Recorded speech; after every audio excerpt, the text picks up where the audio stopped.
La próxima charla está a cargo de Verónica Charlón. Verónica Charlón es ingeniera en producción agropecuaria, trabaja en el INTA Rafaela y trabaja en todo el tema de diseño de sistemas de manejo de efluentes y su aplicación al suelo y toda el área de gestión ambiental en lechería. Así que les pido por favor un poco de silencio y Verónica, puedes empezar. Bueno, hola, buenos días. Muchas gracias Ana y a la gente del INALE por haberme invitado a esta charla, y también el mes pasado estuvimos en Colonia Valdense, donde fue una jornada muy provechosa, así que espero que esta también sea así. Y también a los organizadores y a Alejandro también, que ayudó con la logística para poder organizarnos bien y poder estar acá. Bueno, el tema que yo voy a tocar es aprovechamiento agronómico de los efluentes del Tambo. Ya los anteriores oradores fueron diciendo premisas y conceptos que compartimos todo y coincidimos sin habernos puesto de acuerdo, coincidimos en varias cosas, así que si algunas cosas ya fueron mencionadas las voy a pasar rápido para no ser reiterativo. ¿Por qué debemos ocuparnos de los efluentes? Primero porque podemos incrementar la eficiencia y los rendimientos de nuestros cultivos con un buen uso, un buen aprovechamiento de los mismos, reducimos las pérdidas de nutrientes al ambiente y por lo tanto también disminuimos los impactos negativos que pueden generar estos efluentes al ambiente. Podemos reducir el uso de fertilizantes comerciales. Es muy difícil en nuestros sistemas, que nunca va a reemplazar a los fertilizantes comerciales por el volumen de residuos que se genera, pero sí podemos reducir el uso de los mismos, mejora las propiedades del suelo, propiedades físicas y químicas del suelo, y también mejora su drenaje, y también es necesario cumplir legislaciones o regulaciones locales, nacionales, o a veces de acuerdo a acuerdos comerciales es necesario cumplir ciertas premisas, donde no solamente le toca a la industria, por ejemplo, productora de leche, sino también llegan hasta el productor, o sea, porque se requiere la calidad del producto desde el origen donde es producido. Pero también debemos ocuparnos porque tenemos diferentes procesos que se dan en los establecimientos, como puede ser el escurrimiento o la lixiviación hacia napas profundas, que un pobre manejo de efluentes puede causar procesos de contaminación. Y también no solamente con nutrientes, sino con patógenos que podemos llevar a napas subterráneas y muchas veces contaminar el agua que utilizamos en el propio establecimiento o napas más profundas y contaminar cursos de agua. Estas son algunas características que, con diferencia de acá, si pueden ver, la pendiente que tenemos es muy poca, pero los problemas son muchas veces los mismos. Tenemos efluentes que se pierden por ahí en el establecimiento, y cuando uno dice tiene tratamiento de efluentes, dice sí, tiene tratamiento, y hasta que se pierde solo en el campo. Lagunas que quedaron cerca de las instalaciones, debido como en Argentina el costo de movimiento de tierra es muy caro, entonces cuando no tenemos pendientes se elige uno tiene que hacer la instalación elevada para hacer un menor manejo de los líquidos, se extrae tierra y se extrae tierra cerca del tambo para disminuir costos y también tiempos de la mano de obra, por lo tanto las lagunas muchas veces quedan cerca del tambo. Y hay también pérdidas por escurrimiento, como podemos ver en estas en estas fotos, o este caso, donde también, como mostraba Alejandro antes, hay esta laguna colmatada, hay crecimiento de algas, y también a veces encontramos o encuentran las empresas que van a prestar servicio de distribución de estiércol, animales muertos que fueron tirados a la laguna, pensando que la laguna actúa como un basural o era un basural como antes se usaba. Entonces, bueno, los temas que voy a tratar de responder es cómo hacer un mejor uso de los efluentes, cuánto hay que esparcir, cómo calculo los nutrientes, cuándo es más conveniente y mostrarle algunos resultados que hemos obtenido. En cuanto a los efluentes del estiércol, como también se ha mencionado antes, es un recurso importante, provee nutrientes, por lo tanto tiene un valor, pero para que tenga un valor también tenemos que manejarlo y poder implementar una gestión para poder aprovechar y maximizar ese valor. Si pensamos en el tiempo que un productor o que ustedes destinan en planificar las dietas de los animales, comprar los alimentos, el tiempo y también los recursos que se va con los alimentos, si lo transformamos en los nutrientes que ingresan a la vaca por los alimentos, alrededor del 20% del nitrógeno queda en el animal para mantenimiento, alrededor del 13% del fósforo que ingresa con los alimentos queda en el animal y alrededor de un 12% del potasio queda en el animal. El resto se va a través de las excretas y de la leche. Aproximadamente entre un 20 y un 30% se va en la leche de los diferentes nutrientes y entre un 60 hasta un 85% de estos nutrientes se van a las excretas. Por lo tanto, podemos ver y por ahí tomar un poco conciencia de valorar un poco más el manejo que podemos hacer con estos efluentes e incorporarlo como un tema más en el tambo, donde no solamente esté la alimentación, la sanidad, sino también que forme parte de las tareas o de la planificación que tiene que hacer el establecimiento anualmente. ¿Cuánto disponemos? Bueno, siguiendo la fórmula que Alejandro les mostraba, para un ejemplo de 500 vacas de peso, una vaca de 500 kilos de peso vivo y de una producción de 22 litros de leche por día, tenemos alrededor de 15 kilos de estiércol de fresco, o sea, tal cual, y esto al año por vaca ordeño tenemos aproximadamente casi 22.000 kilos.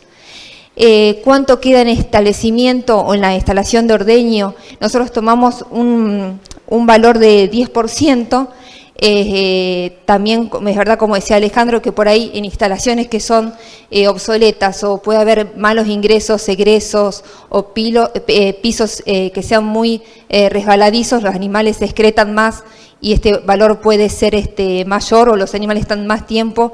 Digamos, hay varios factores que pueden cambiar este valor, pero aproximadamente tomamos el valor de 10%. Esto me representa alrededor de 6 kilos de estiércol por vaca ordeño día y estamos pudiendo recolectar, si uno tiene un sistema de separación, de cantador o filtro o tamiz, alrededor de casi 2.000 kilos vaca ordeño año. Después, según el sistema que tengamos, si es un sistema pastoril, tal vez va a haber una distribución irregular en las pasturas o en los nocheros, como mostraba antes Alejandro, y en los callejones. Y a medida que si vamos intensificando nuestro sistema, incorporamos algún corral de alimentación, donde podemos tener también un valor aproximado si los animales están alrededor de 3 horas encerrados para darle alimentación, estamos juntando o podemos juntar, si tenemos algún sistema de recolección, un 10% también de los excretados, o sea que me representaría 2.000 kilos más por vaca ordeño año, hasta llegar a sistemas que están completamente estabulados, donde ya podemos recolectar y tenemos casi el 100% de los excretados que podemos recuperar. En cuanto a los líquidos, nosotros tomamos como valor promedio, porque siempre la pregunta es, bueno, ¿cuánto de efluente genera un tambo?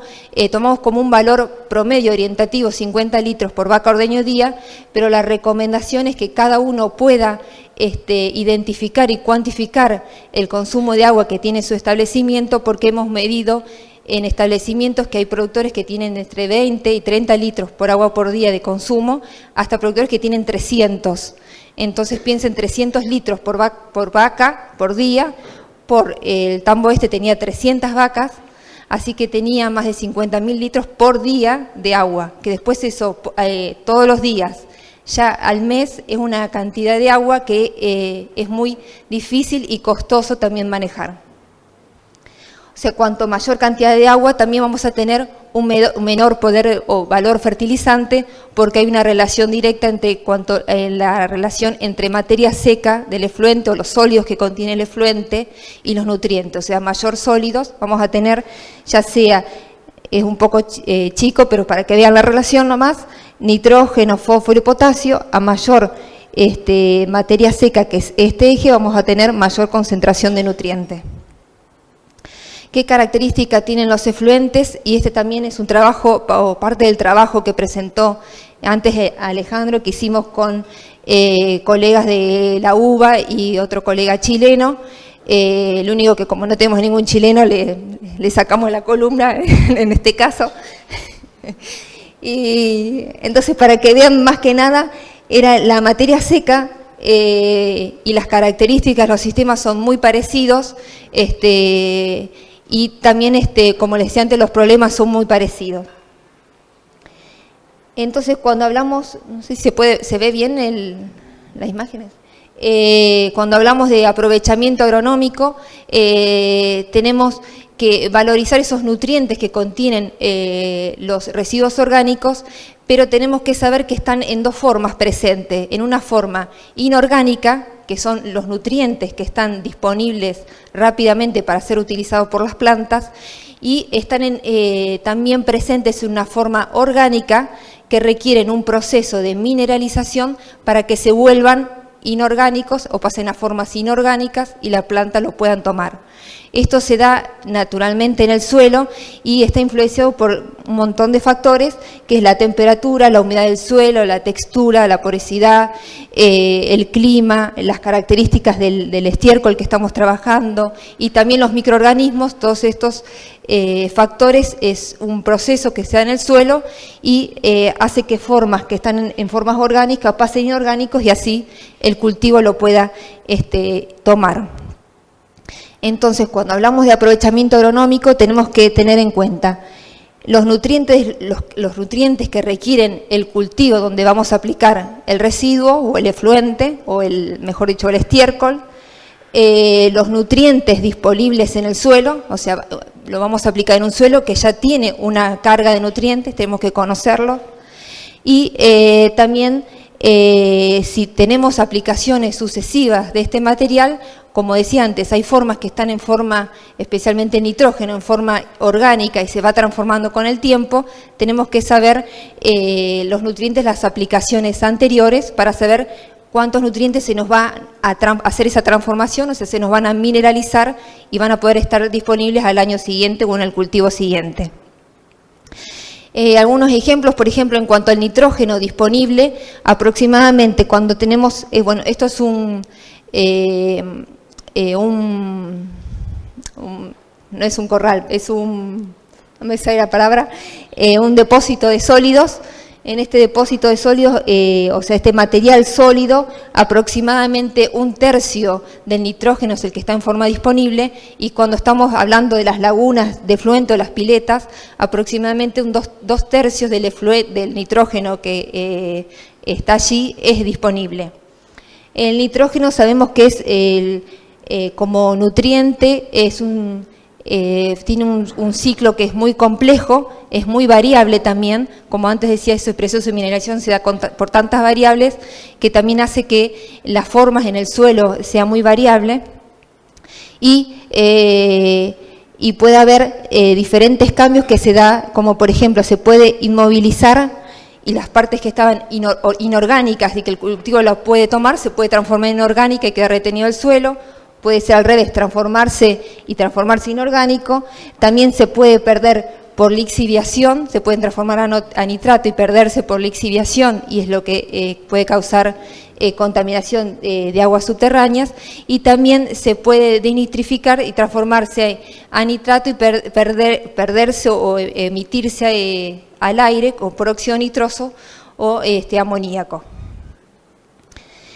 Este es un ejemplo de una aplicación cuando en estos tiempos, son horas de aplicación del producto con un equipo estercolero, y esta es la volatilización del amoníaco.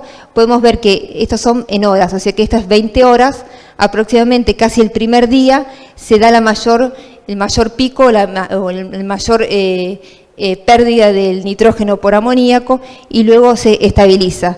Esto está muy afectado, los procesos, por la temperatura, el viento, la radiación y la humedad también.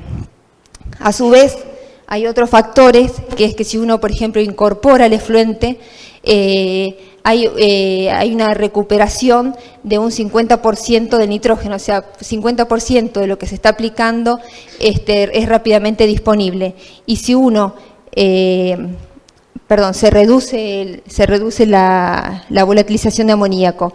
Y si uno tarda de 2 días, de 3 a 4 o hasta más de 7 días, la pérdida del amoníaco es mayor. O sea que lo ideal sería la incorporación para tratar de disminuir esas pérdidas al ambiente. Y a su vez, en cuanto a la mineralización, que uno decía que año a año el nitrógeno se va mineralizando, entonces cuando aplica el primer año, por eso a veces cuando uno hace una aplicación y aplica 50 kilos de nitrógeno, por ejemplo, como estiércol, y 50 kilos de nitrógeno como urea, no es directamente comparable, porque el nitrógeno de la urea justamente es el nitrógeno inorgánico que es rápidamente disponible, y en vez del nitrógeno que está contenido en el estiércol, tiene que sufrir proceso de mineralización. Bueno, ¿cuánto de ese nitrógeno en el estiércol está disponible el primer año? Va a depender según mi forma de aplicación, pero el primer año está disponible alrededor entre un 20 y un 50%, y en el segundo año un 25% de ese nitrógeno se me vuelve disponible.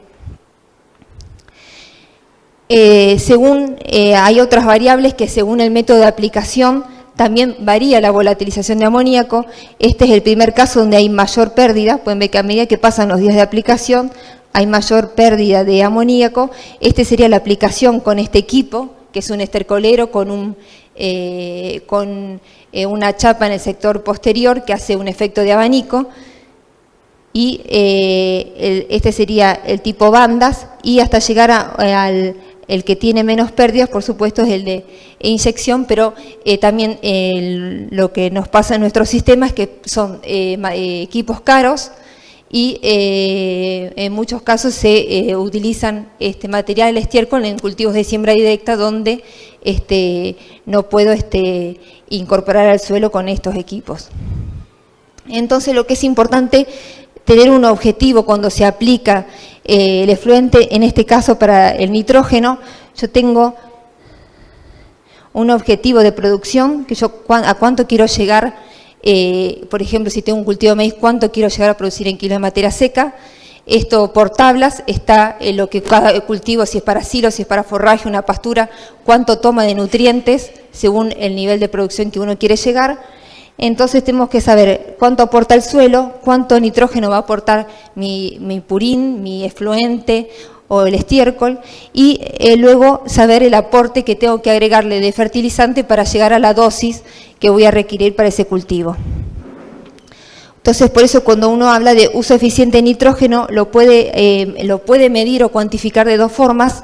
Una eficiencia agronómica sería el producto cosechado, kilos de grano o kilos de materia seca de maíz para silo, por ejemplo, por kilo de fertilizante nitrogenado, o medirlo por eficiencia de uso del nitrógeno, que puede ser el nitrógeno absorbido por el grano o los kilos de materia seca que estoy cosechando, por los kilos de fertilizante nitrogenado que estoy aplicando. Estos generalmente son las dos unidades o las dos formas que se utilizan para medir la eficiencia de uso de nitrógeno. En cuanto a qué pasa con el fósforo y el potasio disponible, bueno, alrededor en estos sistemas, ya sea de los sólidos o los efluentes, el fósforo está entre un 50 y un 60% disponible, y el potasio alrededor del 90%. El fósforo, es importante para el crecimiento del pasto, en los suelos, especialmente en suelos deficientes de fósforo, y es relativamente inmóvil, como también mencionó antes Alejandro, y se puede perder por escurrimiento superficial o por lixiviación, por lo que es importante hacer un buen manejo del estiércol, dado porque ante, por ejemplo, una lluvia excesiva o un riego excesivo, puede haber pérdidas por lixiviación de este nutriente hacia la napa. O sea, como valor de referencia, alrededor del primer año el 80% del fósforo está disponible, y alrededor del segundo y el tercer año hay una mineralización pequeña, el proceso no es tan activo como el del nitrógeno, pero hay una mineralización también del fósforo que estamos aplicando. O sea que cuando uno aplica este año, a lo largo de los años sucesivos se ve la aplicación. En cuanto al potasio, como generalmente es alrededor del 100% disponible, se toma como el 100% y actúa prácticamente como si fuera un fertilizante comercial, o sea, es totalmente inorgánico. Entonces, ¿cuándo aplicar? Y también antes se mencionó algunas premisas. Es importante aplicarlo cuando los cultivos necesiten el nutriente. Por eso hablamos de una planificación estratégica, o sea, saber cuándo necesita el cultivo o cuándo yo tengo los lotes disponibles antes de una siembra para poder hacer un mejor uso. Considerar las condiciones del clima y del suelo para minimizar los riesgos de contaminación. Y es importante también prevenir la contaminación en cultivos y praderas. Entonces, por lo tanto, generalmente si uno lo planifica, puede hacer un mejor uso de ellos. Entonces, cuando yo estoy aplicando, estas son pérdidas al aire que se va como un amoníaco y este nitrógeno disponible es el que me va a tomar las plantas. Cuanto mejor yo haga este manejo y esta planificación, mejor un aprovechamiento lo voy a tener en los cultivos. Por eso, en general, en la época de primavera, donde los cultivos están con mayor crecimiento, o sea, están a una tasa de crecimiento mayor, es cuando están tomando más los nutrientes del suelo, por lo tanto son más favorables las aplicaciones en primavera, y en otoño y en invierno, donde los cultivos toman menos nutrientes, entonces serían menos favorables o desfavorables, dado que los nutrientes en exceso, los nitratos, lixivian hacia la napa subterránea. ¿Cuánto y dónde aplicar? Antes se mencionó también, una pregunta es, a ver, ¿qué tomamos como base? Si tomamos como base el nitrógeno, si tomamos como base el fósforo para aplicar. Es importante que si nosotros tenemos un cultivo y aplicamos en base al nitrógeno, puede ser que nos estamos excediendo en fósforo, que generalmente es lo que ocurre según las características de nuestros sistemas. Entonces, si uno tuviera que elegir por qué nutriente puedo hacer el cálculo, es preferible hacer el cálculo con el fósforo y no pasarme con nitrógeno, que justamente es muy móvil y es muy móvil y complejo y hay muchos cambios, y no así evitamos un impacto que el nitrógeno puede tener. ¿En qué cultivos es importante o vamos a tener una mejor respuesta? En silajes, en cultivos que vamos a cosechar, generalmente son más beneficiosos y son más preferibles, debido a que en pasturas, y especialmente las pasturas que están, o verdeos que están en pastoreo, generalmente podría decir que somos el último lote o el último lugar donde uno aplicaría, debido a que las pasturas ingresan los animales por ahí en un corto tiempo, no podemos manejar bien los tiempos, entonces es un riesgo de contaminación por patógenos, especialmente a los animales. Si uno tuviera o planifica regar una pastura, tendría que regar una pastura recién comida y recién cortada, o desmalezada sería lo ideal, o un verdeo donde yo riego y hasta que crezca otra vez la pastura, crezca el verdeo, tengo tiempo que por acción del sol, de la lluvia, de las altas temperaturas, haya muerte de patógenos. Y a su vez es recomendable no utilizarla en animales enfermos ni en animales categorías jóvenes como terneros, porque puede haber quedado algún restos de algún patógeno o parásitos que pueden estar en el efluente, y si pongo una categoría enferma que es propensa, digamos, para evitar un impacto negativo sería la categoría evitar. Entonces, por eso preferimos los que son los cultivos o los cereales, y si son pasturas que preferentemente de corte, y como última opción de pastoreo. Esto es lo que les mencionaba recién. se ha encontrado supervivencia, por ejemplo, de salmonela en suelo desde menos de 60 días hasta más de 380, Escherichia coli desde 45 a 400 días, de paratuberculosis alrededor de 350 días. Entonces, por lo tanto, es muy importante, digamos, con ayuda también del médico veterinario, de tener un plan adecuado de sanidad, también hacer un manejo adecuado de esos efluentes. En algunas experiencias internacionales que hay en otros países en respecto de las dosis, por ejemplo en la Unión Europea, la dosis máxima, ellos tienen una larga trayectoria en lo que es aplicación de efluentes y debido a eso hay procesos de contaminación importantes de napas profundas, por lo tanto tiene una dosis máxima de nitrógeno que varía por ahí entre países de la Unión Europea, pero aproximadamente en algunos es más estricta, pero por lo menos es de 170 kilos de nitrógeno por hectárea año.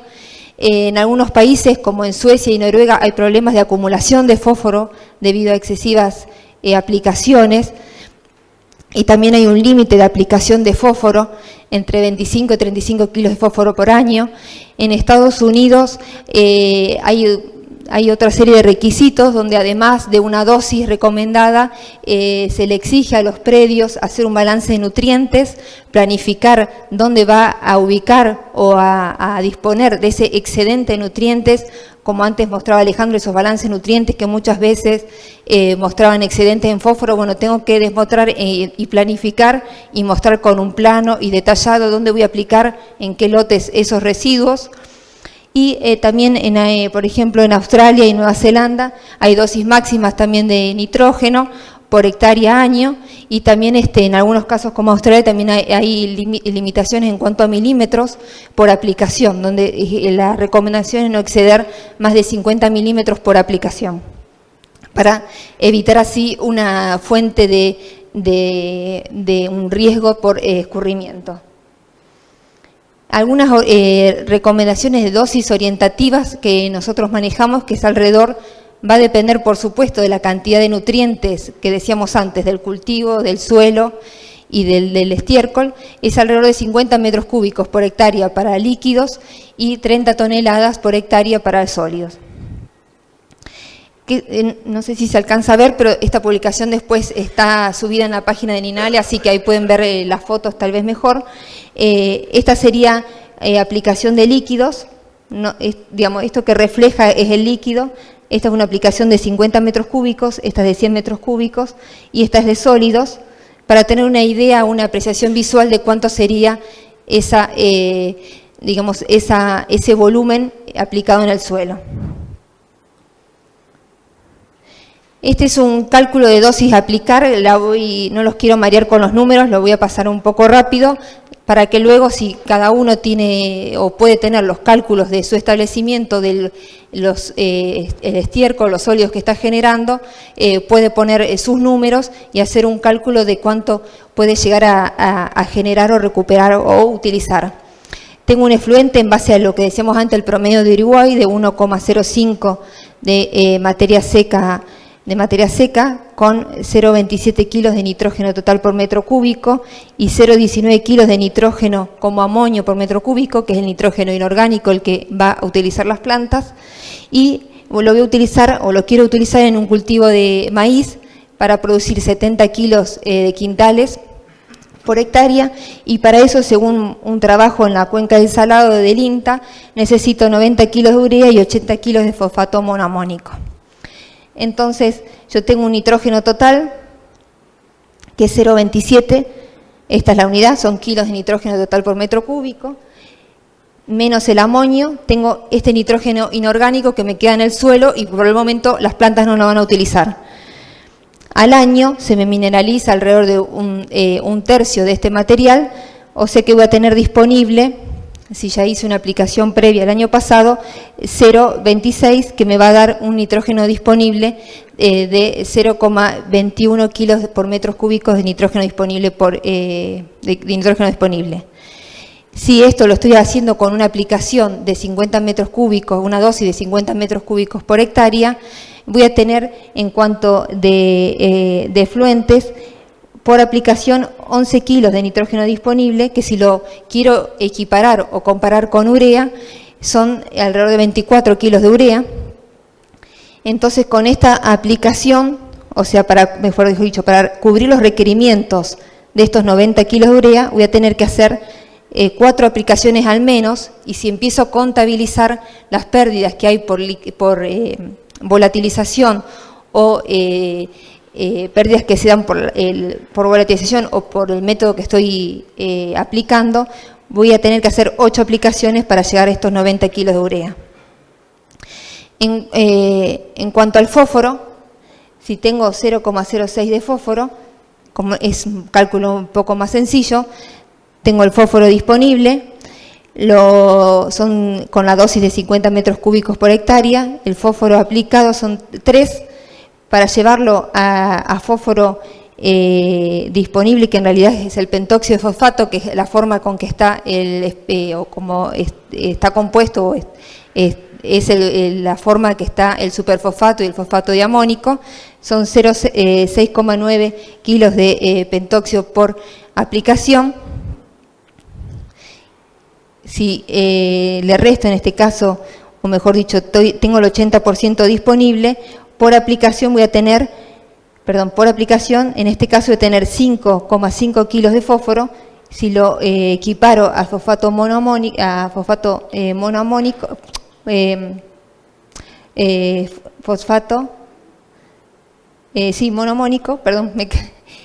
a tener 11 kilos. Entonces, para cumplir o para cubrir los requerimientos de 60 kilos que me requeriría este cultivo, voy a tener que realizar 7 aplicaciones para llegar a cubrir este valor. Bueno, este es un cálculo con los sólidos, pero el razonamiento es lo mismo. En este caso voy a tener más kilos de nitrógeno disponible.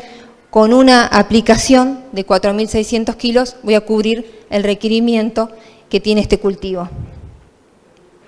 Y en el caso de antecera de fósforo, este es de nitrógeno, esta con una aplicación de 10.000 kilos, también cubro los requerimientos de nitrógeno que requiere este cultivo cuando estoy utilizando los sólidos. Entonces, para hacer un cálculo directo, para enfrentar, si se quiere, un viaje que puedo hacer con un equipo como este de 10.000 litros de fluente versus un equipo que puedo hacer con este de 5.000 metros cúbicos de sólidos, en este caso estoy llevando, estos son con una concentración promedio característica de nuestro sistema, estoy llevando 6 kilos de nitrógeno y menos de 1 kilo de fósforo, y en un carro como este estoy llevando 87 kilos de nitrógeno y 12 kilos de fósforo. Calculando un ancho de asperjado de 6 metros y que el equipo termina de aplicar o lo termina de aplicar en 300 metros, esto me da una dosis de 33 kilos por hectárea de nitrógeno. En este caso me da una dosis de 483 kilos de nitrógeno, tomado como nitrógeno total por hectárea, y de fósforo, en este caso me da 4,5 kilos de fósforo, y en este caso 67 kilos, perdón, acá está mal, es de fósforo por hectárea. Haciendo un cálculo, cuánto llevo de nutrientes con un carro estercolero versus, o mejor dicho, para equiparar lo que llevo con un equipo como este de líquidos, yo necesito hacer, por viaje que hago con un equipo con sólido, necesito hacer 30 viajes con un estercolero de líquidos para llevar la misma cantidad de nutrientes. Entonces, bueno, por eso una de las premisas también que en Interrafaela propiciamos la recuperación de sólidos, trabajar con buenos sistemas de recuperación de sólidos, porque es donde tenemos el valor de los nutrientes se encuentra allí. Entonces, a medida que podamos hacer una buena recuperación y después un buen uso, podemos hacer una buena reutilización de estos sólidos, que en este caso, si bien el líquido uno lo puede también planificar, es necesario, o sea, para el mismo viaje 30 viajes, por lo tanto a veces uno está llevando muchas veces agua cuando está llevando, como antes también mencionó Ana, está llevando agua cuando lleva este material de una laguna, como pueden ver en la foto. Entonces lo importante es pensar en una propuesta integral de manejo, como también antes se mencionó. Este es un trabajo que hicimos para calcular el aporte económico en términos de balance de nutrientes de los tambos. Entonces el aporte económico lo calculamos en base a los nutrientes que tenía por metro cúbico el efluente, la dosis de aplicación, que tomamos los 50 metros cúbicos por hectárea, y el costo de fertilizante mineral representativo, que en este caso tomamos urea y superfosfato para nitrógeno y para fósforo. Teníamos un costo de aplicación, este es un trabajo que hicimos también con una colega de la UBA, otros colegas de INTA y un colega de Chile. Y en nuestro caso en Argentina teníamos un costo de un poco más de $2 por metro cúbico, el costo de aplicación. Hicimos un análisis de sensibilidad considerando diferentes escenarios. ¿Qué pasaba si con nuestra actual, actualmente teníamos un contenido de materia seca y los escenarios eran incremento del 100 al 400% el contenido de materia seca? ¿Qué pasaba si aumentaba en un 25 y un 50% los precios de fertilizantes? ¿Y qué pasaba si disminuían los costos de aplicación en un 50%? ¿Disminuían o aumentaban?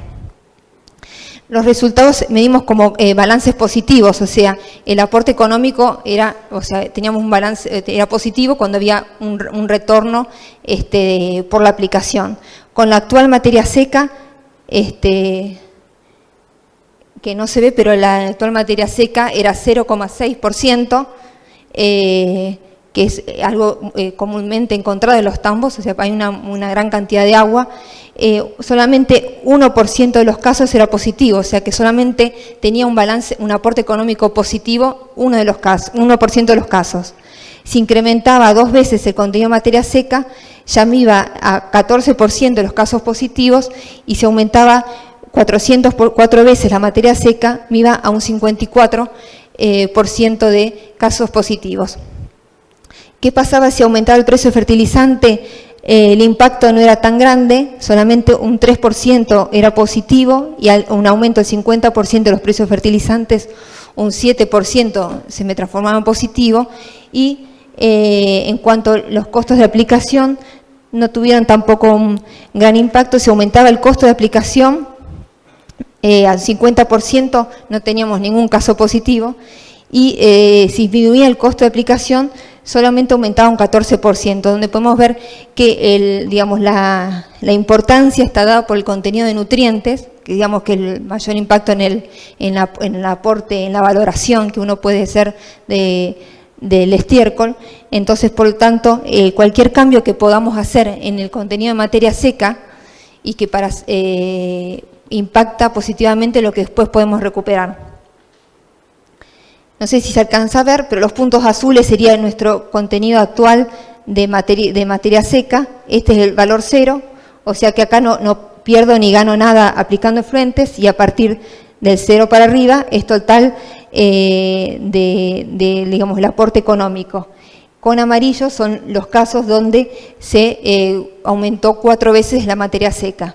Entonces acá obtuvimos, como decía, teníamos un 0,62% de materia seca, y con este trabajo obtuvimos que por cada incremento en un 1% que podamos mejorar esa materia seca contenida en los efluentes, o sea, concentrar un poco los efluentes, nos representaba un aumento de casi $20 por metros cúbicos que podemos estar recuperando. Esto es muy importante porque hay, lo que hemos visto en nuestro sistema, sobre todo, es que hay un gran consumo de agua. Muchas veces se tiene, a veces el agua corriendo durante el ordeño para que corra, o porque a veces también está la creencia que cuanto más agua está más limpio. Entonces hay un gasto excesivo, y a su vez también a veces hay perforaciones que son de agua con bombas muy grandes que generan más agua de la que utiliza el tambo, y hay pérdidas, hay canillas que pierden. Bueno, todo eso, el agua de lluvia que también se mencionó, todo eso hace que se diluya nuestro valor o el poder fertilizante que pueda tener los efluentes. Entonces, ¿dónde podemos esparcir? Eso también, bueno, antes ya han trabajado y con Alejandro y han hecho mapas de riesgo.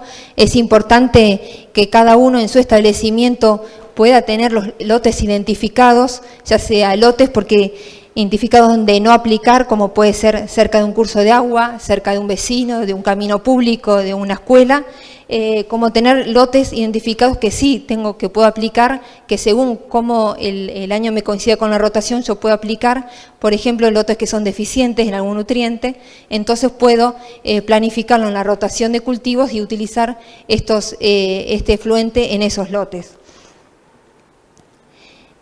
También es importante cuando esparcimos, a veces uno calcula una dosis, pero después con el equipo hay una distribución de su uniforme.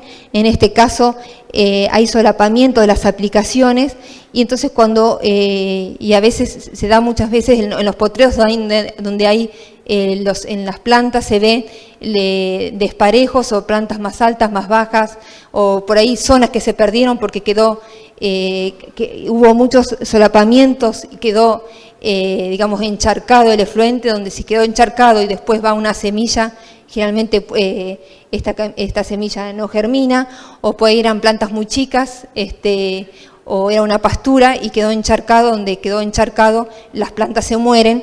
Entonces es importante una distribución uniforme y también poder medir y calcular cuánto estoy aplicando. Hay diferentes equipos, calculo que acá también ha pasado como Argentina, hace 20 años había un equipo y era importado, o había 2 equipos. Últimamente, en los últimos años, han proliferado un montón de metalúrgicas, que hay diferentes tipos de equipos, desde equipos tipo plásticos, de diferentes plásticos resistentes, hasta equipos que son de acero inoxidable, tanto líquidos para sólidos, donde también con diferente capacidad y diferente forma de trabajo hay diferentes opciones que se empiezan a tener el productor para manejar estos residuos. Algunas evaluaciones que hemos realizado, en un cultivo de reigras que hicimos una evaluación en simultáneo con una colega de Buenos Aires, donde trabajamos en Santa Fe y en Buenos Aires, y ahí medimos la eficiencia de utilización de nitrógeno. Antes, uno de los parámetros que le mencionaba para medir el uso eficiente del nitrógeno era justamente esta fórmula. Entonces, nosotros trabajamos con dosis de 0 y 100 kilos de nitrógeno por hectárea y trabajamos a la presiembra un 50% y después del primer corte un 50% versus dosis completa antes de la siembra. Entonces, podemos ver en este caso que obtuvimos diferencia significativa en las dos zonas, independientemente de la localidad, el del testigo versus las dosis, tanto sea presiembra como sea 50% y 50% al primer corte, y se obtuvo que por la producción de materia seca se incrementó de un poco más de 500, pasó a 1.500 kilos de materia seca por hectárea en los cultivos que recibieron el estiércol. En este caso, el momento de aplicación no tuvo ningún impacto en la producción, lo que sí tuvo impacto en la eficiencia de utilización del nitrógeno. Como antes les mencionaba, hay muchos factores que están influenciando en ese pase de orgánico e inorgánico del nitrógeno. En este caso, en Buenos Aires, si ustedes ven los valores anteriores, la eficiencia de utilización del nitrógeno en Santa Fe, por ejemplo, para este caso era 5, para este caso era 32. En que era 50%, la dosis dividida en 50%, era 3,6 a 46. Esto estuvo afectado directamente por las condiciones climáticas, donde en Buenos Aires tuvieron un año con muy buenas condiciones, donde hubo 62% más de las precipitaciones que la media histórica, y encima, digamos, fueron bien distribuidas.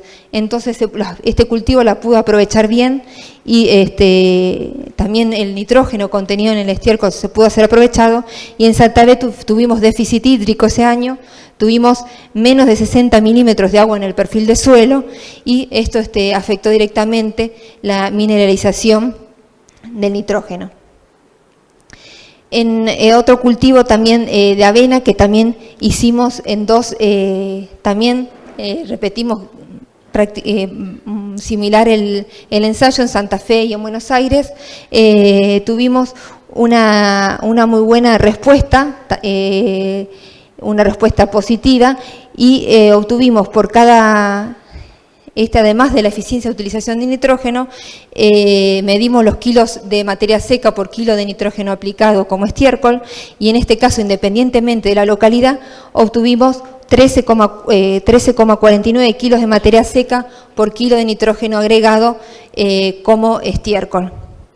O sea, como podemos ver el efecto directo también en este otro cultivo. Este es un equipo que lo evaluamos en realidad en 3 tambos diferentes. Es un equipo de riego móvil. En un caso, mejor dicho, en 2 casos tenían esta cámara con la bomba y conectado al molinete que estaba en el campo. Eso eran en 2 tambos este mismo caso, y después en otro tambo estaba puesto en una balsa, esta bomba en vez de tener una cámara, estaba puesto en una balsa en una segunda laguna de efluentes, y evaluamos la aplicación. En el caso, en uno de los productores, evaluamos la aplicación de 2 años, que esto representó 4 millones de litros de efluente, y esto estaba representado según las condiciones de las características de ese efluente. Representó más de 500 kilos de nitrógeno y 40 kilos de fósforo. Podemos ver los efectos en cuanto a las propiedades del suelo, donde la columna celeste es el testigo y la columna bordó es el regado. En todos los casos podemos ver que tanto en materia orgánica, en fósforo asimilable y en nitrógeno aumentaron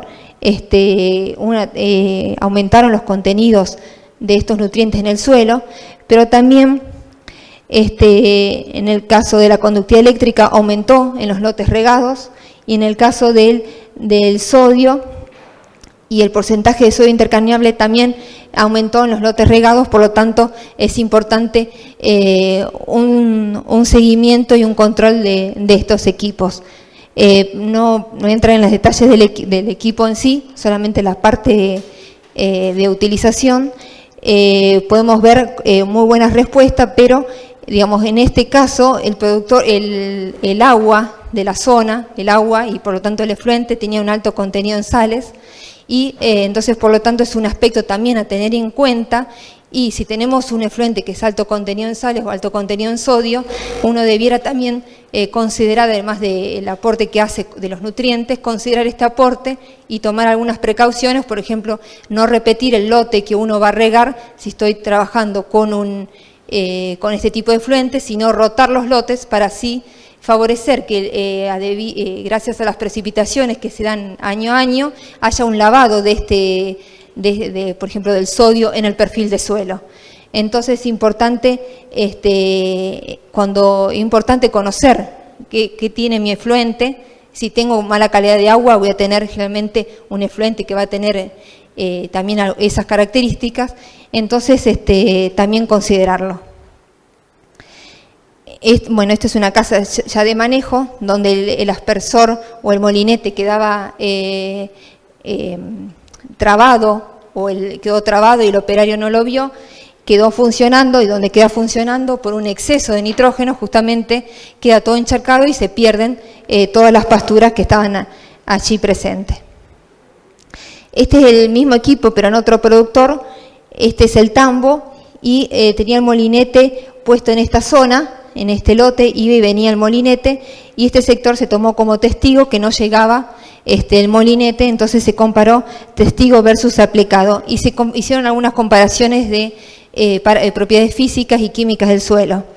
En este caso, el lote con efluente aumentó de 3,7 a 4,5% de materia orgánica, de fósforo pasó de 101 a 132, el pH bajó ligeramente, calcio aumentó también casi un 1 miliequivalente, magnesio ligeramente bajó, y la conductividad eléctrica aumentó un poco también en este sector. Por esto es importante, lo que mencionaba antes, pensar que ese equipo tendría que pensar en rotarlo de lote y no seguir trabajando en el mismo lote, cambiarlo de lote, dejarlo descansar hasta volver a ese mismo.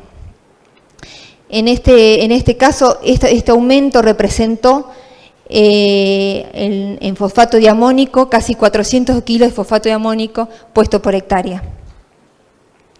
Y a su vez también mejoraron algunas propiedades físicas del suelo, por lo tanto esto actuó en forma positiva, mejorando la calidad del mismo. Esto es otro ejemplo de una pastura de alfalfa, donde en este caso era una zona donde había deficiencia en azufre. Entonces se trabajó con dosis equivalente de azufre, trabajando con 20 y 40 kilos de dosis por hectárea año. Y podemos ver la producción acumulada después de 19 cortes de alfalfa, cómo aumentó en el caso hicimos doble aplicación a la siembra y al año, aumentó el contenido de materia seca por hectárea. Si vamos a los resultados totales, podemos ver que en este caso, que hubo doble dosis a la siembra y al año, aumentó con respecto al testigo un 11%, o sea, obtuvimos 11% más de materia seca en esa pastura, y obtuvimos casi un poco más de un punto o 1% de proteína en esa pastura. Esta es otra experiencia en un sorgo forrajero. Si les interesa esta publicación, después se la puedo adjuntar, pero hubo un aumento de casi 3.000 kilos de materia seca por hectárea, también con la aplicación de este material. Entonces, como un poco resumiendo lo que veníamos hablando antes, es importante considerar una aplicación estratégica, donde voy a tener que tener en cuenta la ubicación, donde voy a aplicar estos efluentes, los nutrientes que contienen este efluente, tanto nitrógeno, fósforo, pero si puedo tener algún indicio o saber que, por ejemplo, puede tener alto contenido en sodio o algún otro nutriente, también es importante conocerlo. Tengo que tener las condiciones del clima del lugar, y también tengo que tener en cuenta el momento y la estación donde voy a aplicar. Y para esto lo que sería una aplicación estratégica sería más que nada una planificación en el tiempo. Por a veces viene un productor y se cree con una laguna soluciona el problema de efluentes, y una laguna es una parte de la gestión de efluentes. Después hay que saber cómo vamos a disponer finalmente esos sólidos, esos líquidos. Es una parte. Lo que no nos podemos permitir, yo creo, ni para nosotros en Argentina ni ustedes, tener estas deficiencias, ya sea de infraestructura, falta de orden, de manejo, distancia, falta de control, que estén en nuestros tambos. Y para esto es importante pensar en una gestión de los efluentes y del estiércol, tratar de aprovechar al máximo. Tenemos la posibilidad que tenemos un material que tiene un valor agronómico y lo podemos recuperar. Tenemos que planificarlo para reducir el impacto en el ambiente, tanto ya sea en las formas de almacén, cómo lo almacenamos, cómo lo manejamos, cómo lo aplicamos. Tenemos que pensar en una planificación o una utilización estratégica de los mismos para poder cumplir, digamos, estas premisas. Debemos tener una visión integradora desde el bocado animal, desde toda la cantidad de, por ahí a veces también hay excesos de nutrientes que sean en la dieta. Bueno, esos excesos también llegan al estiércol, y después los tenemos en los efluentes. Y también hay es importante el compromiso y la visión a largo plazo. Por ahí tratar de planificar, y si bueno, uno no tiene pensado hacer un sistema de manejo de efluentes, pero tiene que limpiar la laguna, o necesita, como antes decía Alejandro, levantar un callejón, mejorar un callejón, bueno, no agrando la laguna si está en un mal estado, si está mal ubicada, si la tengo mal diseñada. Entonces, si yo voy a hacer un gasto en eso, bueno, pensar dónde el día de mañana después puedo llevar los efluentes de ese lugar, o ahí tal vez almacenar los sólidos, o sea, integrarlos al sistema y mirarlos como una oportunidad y no como un problema. Así que muchas gracias.